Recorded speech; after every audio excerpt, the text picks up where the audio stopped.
Hello, I am Jordan. Yesterday I saw that David Wiley made a video in which he talked about what he considers to be the 20 greatest books of all time. And it's a wonderful video. I definitely recommend you go check it out. I'll link it down below. And of course, it got me thinking about what my own picks would be. So I decided to kind of hop on and do my own take.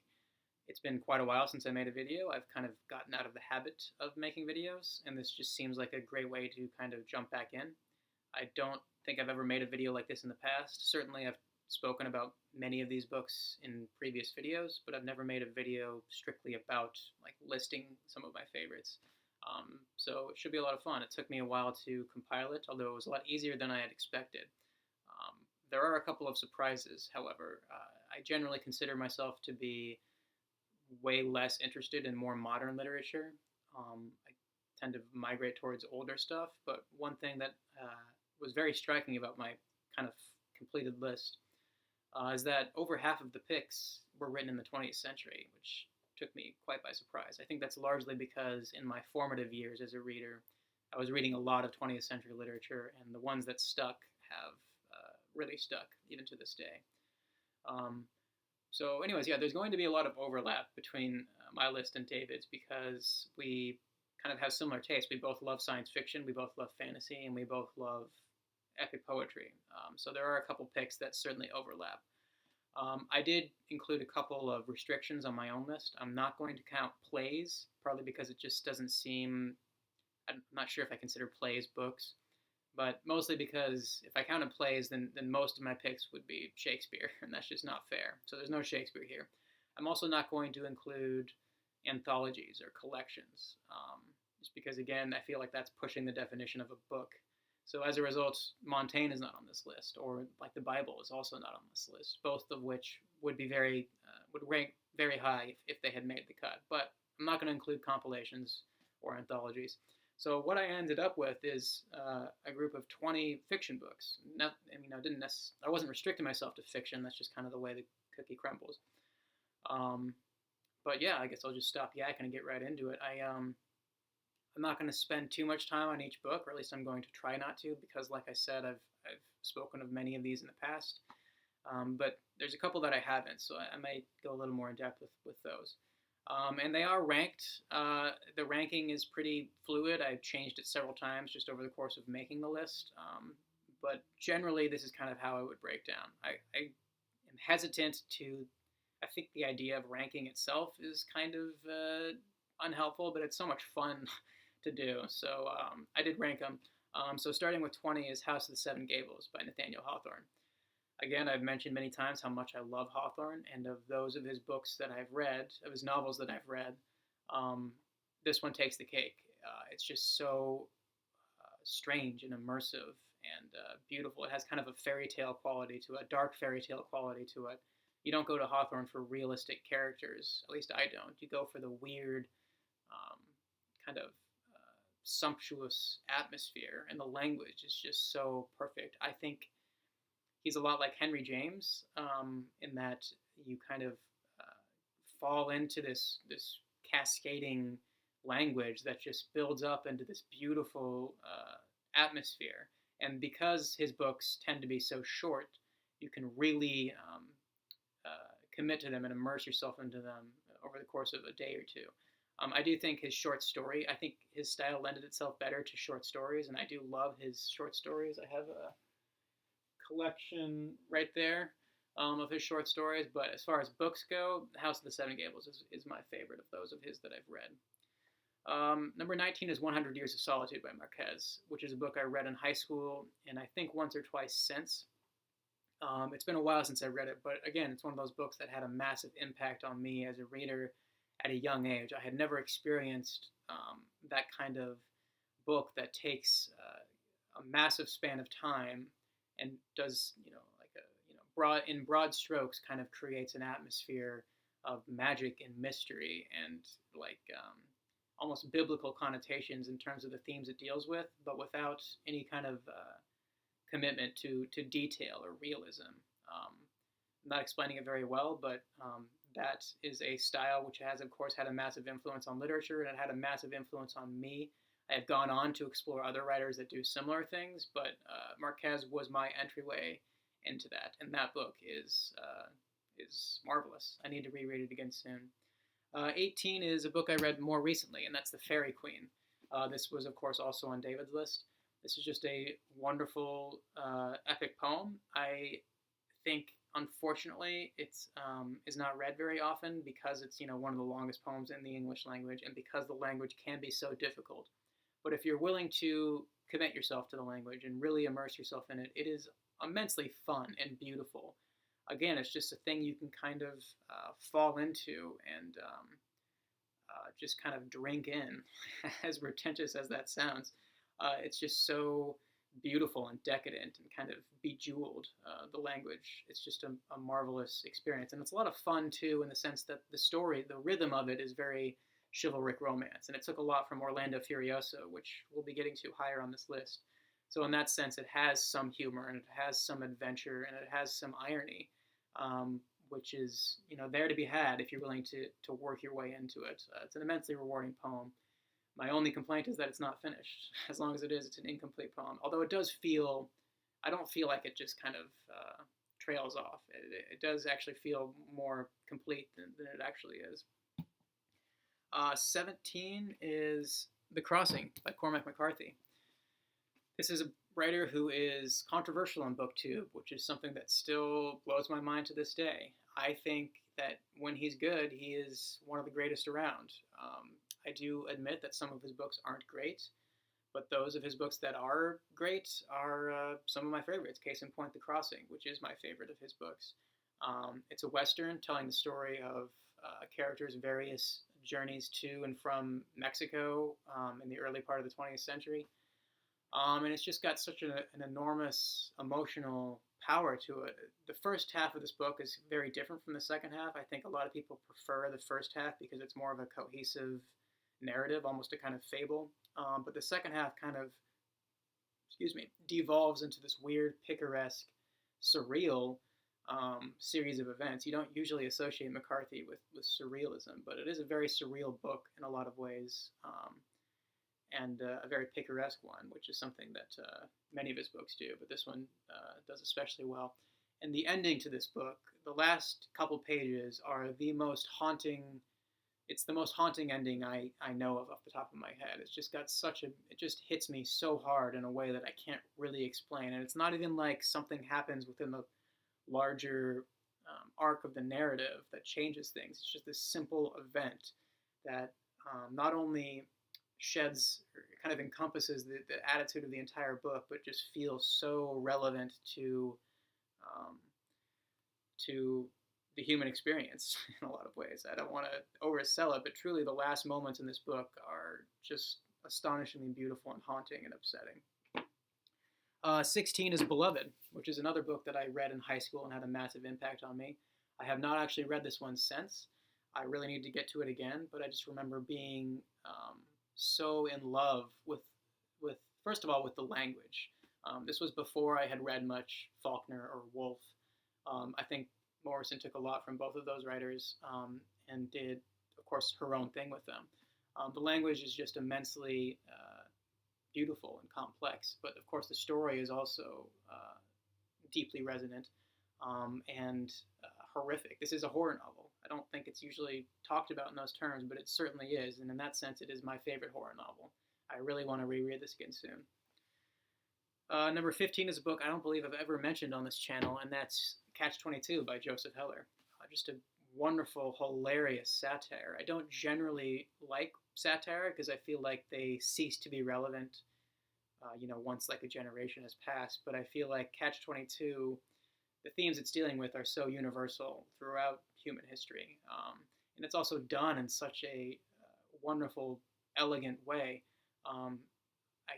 Again, I've only read it once, and it was over 10 years ago, but I remember it having this very fragmented, kind of non-linear narrative in a way that's kind of talking to itself throughout. That sounds kind of off-putting, but it's really not. It's a wonderful, complex, and elegant book, and it's hilarious too, of course. It's a very, very funny book, and a disturbing one. 14 is, I'm going to go with Gormenghast, which is the second book in the Gormenghast trilogy, followed by, or preceded by Titus Ground. I didn't want to include the full trilogy because, first of all, I haven't actually read the third book yet, but also because including a trilogy seems to me to be cheating.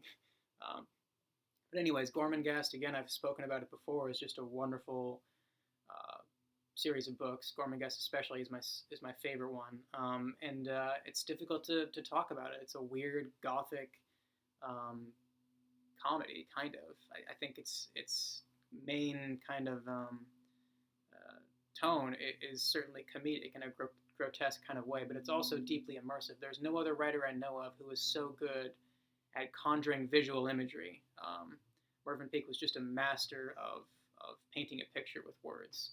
And the pictures that he paints in these books, especially in Gormenghast, are just stunningly beautiful and weird and gothic and hilarious. Yeah, there are. When I think about this book, I remember it the way I remember a movie, and then I'm remembering images and sounds. It's a wonderful thing. I can't think of another book that has that effect on me. I don't feel like these books are well enough known. I highly recommend you check them out. I don't think you can just jump right into Gormenghast. Maybe you kind of can, but I would definitely recommend starting with the beginning, which is Titus Ground.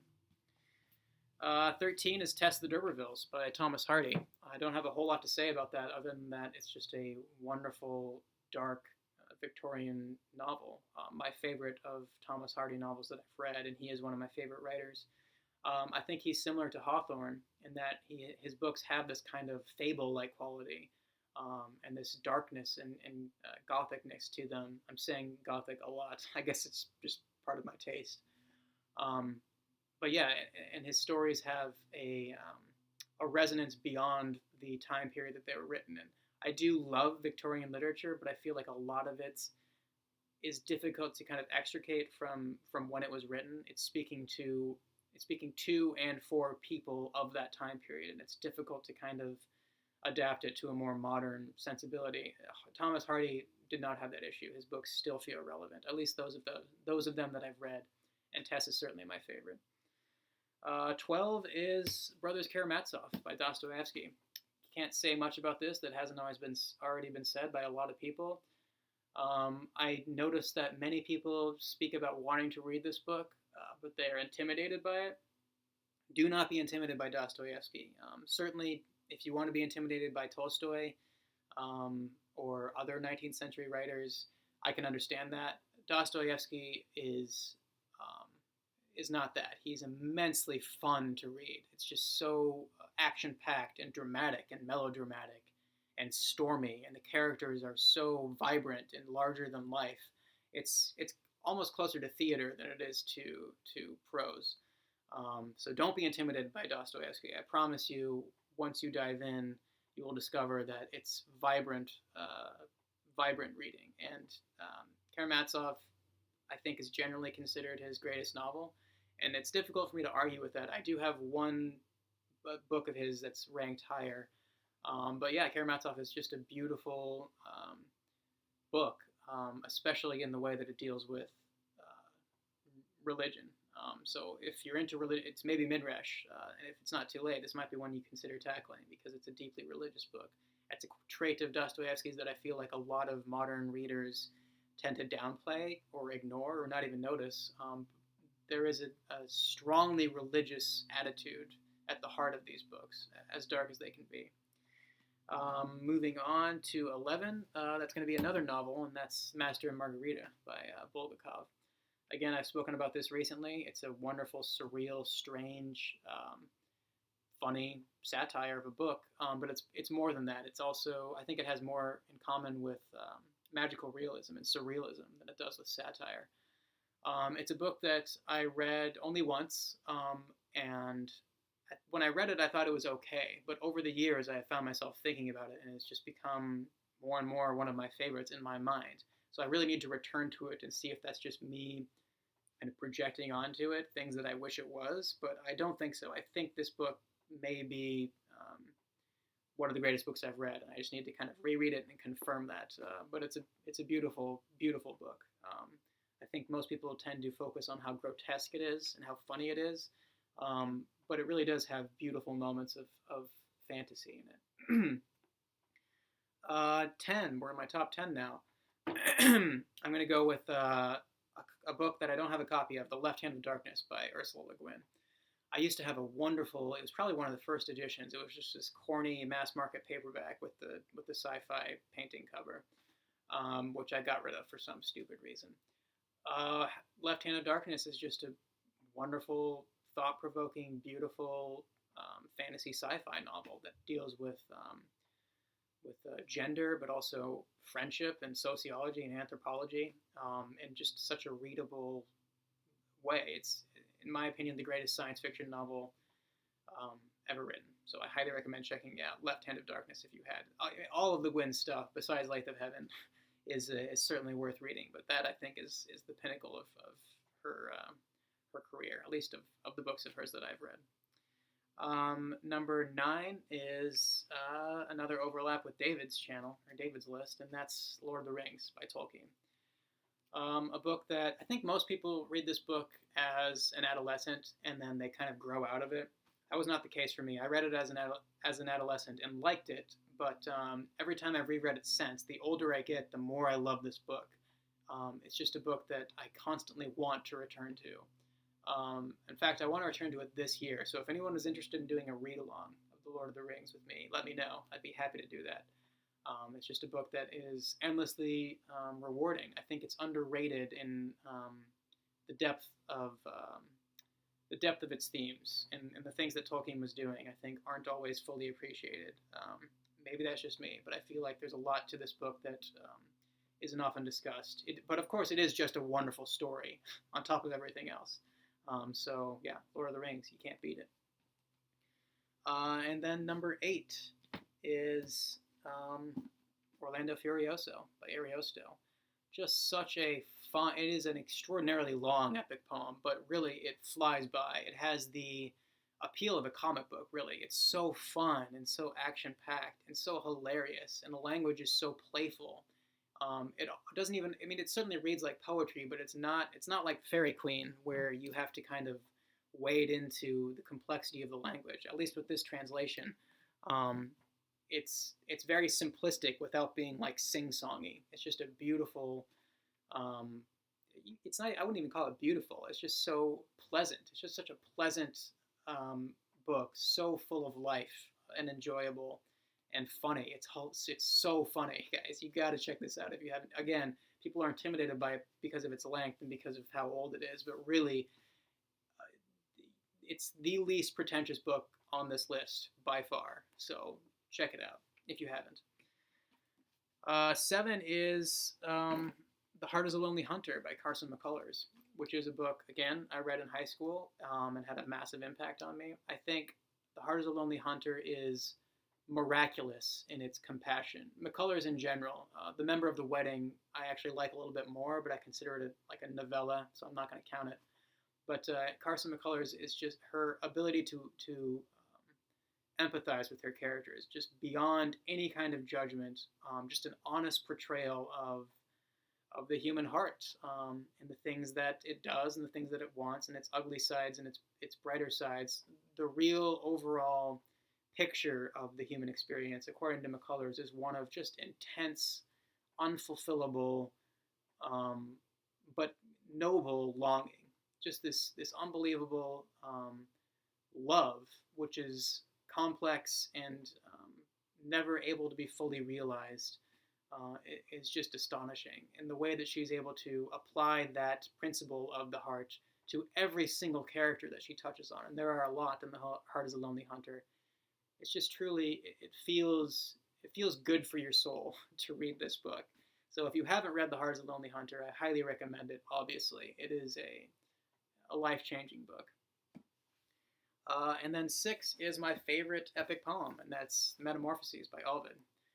Just a wonderful, fantastical, beautiful epic of various transformations.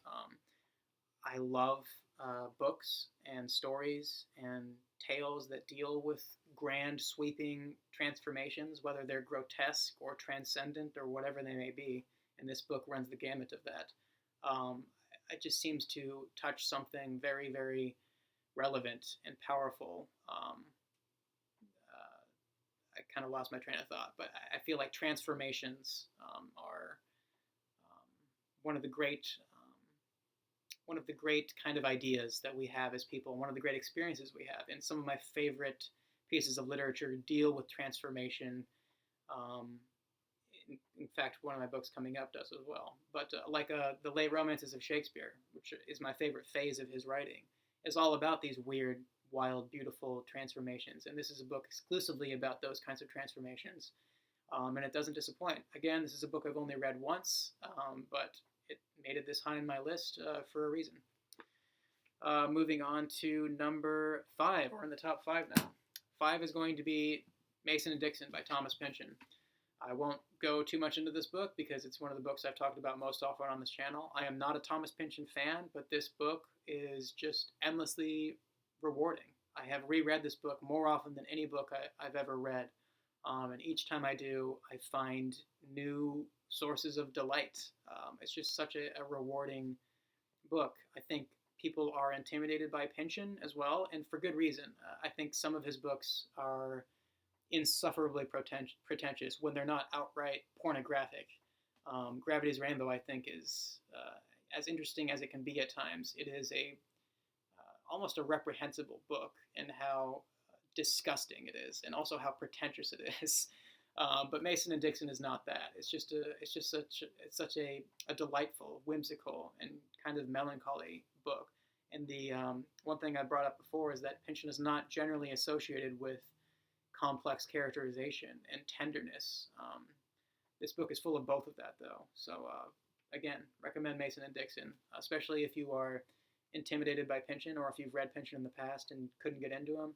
This is not like other Pynchon, or at least it takes the best qualities of Pynchon and highlights them. Number 4 is, of course, Little Big by John Crowley. I made a video exclusively about Little Big, so I'm not going to talk about it here. Just suffice it to say, please read this book. I think it is one of the greatest pieces of literature ever written, and it's tragically underrated, so please give it a shot. And check out, if you want, my video exclusively about this book. I, of course, went into a lot more depth there as to why I love it. Number 3 is Mrs. Dalloway by Virginia Woolf, which is a book more than any other book that I think captures what it feels like to be alive. And it is such a life-affirming book. I think people tend to think, because of her sad story, people tend to think of Virginia Woolf as a tragic, heavy writer, and certainly there are heavy themes in her books. But overall, it's so affirmative, it's so beautiful, and it's so positive in its outlook, and in its portrayal of the experience of living. It's truly amazing. I used to prefer To the Lighthouse, which is, of course, wonderful as well, but Mrs. Dalloway, for me, for some reason, just really captures that feeling of elation that doesn't quite come across as strongly in To the Lighthouse. So yeah, Mrs. Dalloway, Virginia Woolf, absolute masterpiece. Number 2 was a book that I was surprised myself made it this high up, and that's Demons by Dostoevsky. This book is, again, very religious in a more subtle way than Brothers Karamazov. Again, it's also a bit of a satire, but it's just a book I've only read it once, but I find myself thinking about it so often, and it's so disturbing. There is a character in this book that is just a nightmare in the way he's portrayed, and kind of his outlook. This book also has one of my favorite all-time quotes, which is, "It wasn't you who ate the idea, but the idea who ate you." It's just such a wonderful way to describe the hold that ideas can have on us. And of course, Demons is referring to ideas. This book is often described as a very political book, and I guess it kind of is. I don't like political literature. I don't feel like this book is married to the social issues that Dostoevsky was addressing when he was writing it. I think it's much broader than that. I think it couldn't help but be, just by the way Dostoevsky's mind worked. It's a story about the way dark ideas and concepts and a lack of a kind of the lack of spiritual guidance can lead to horrific consequences. But also, it's his funniest book by far. It is hilarious, even when it is deeply, deeply unsettling. So at some point, I'll reread this and I'll make a video about why exactly this book disturbs me and upsets me as much as it does. But yeah, it's demons, man. You got to check it out. I feel like of Dostoevsky's late books, this is the most underappreciated. So if you haven't read it, definitely check it out. And if you have, let me know what you think. And number one, of course, it's going to come as no surprise to most of you, is Wuthering Heights by Emily Bronte. My favorite novel ever. I'm not going to talk about it because I've said so much about it in the past, but I know that this book is a little divisive on BookTube, but I know there's also a lot of you who love it, so you'll understand. I just love this book. That's all there is to it. And now I'm beat. That was a hell of a long video. I'm sorry about that. I tried to go a lot faster than I ended up going.